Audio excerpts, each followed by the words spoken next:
and gentlemen, I'd like to welcome you to Houston, where the local time is 2:47. We'll be taxiing for the next few minutes, so please remain seated with the seatbelt securely fastened. And all items stowed until the seatbelt sign has been turned off. Please remember to take all your personal belongings with you before you exit the aircraft. And be careful when opening over compartments, as some items may shift during flight. You're not free to use all approved, not free to use your mobile phones in the transmit mode. And on behalf of United and Airlines partners and the entire flight crew, we sincerely thank you for flying with us today.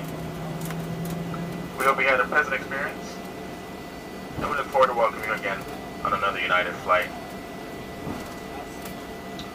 Also, ladies and gentlemen, this time we're arriving at Terminal E. If you're using a mobile passport app on your smartphone or mobile device to expedite your entry through the U.S. Customs, submit your data at this time.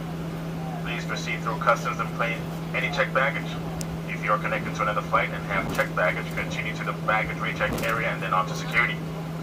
Remember that items containing more than 3.4 ounces of liquid, including duty-free purchases, must be placed in checked baggage. For those customers connected to an international flight with United or ANA, your bag will be transited to your international United or ANA flight.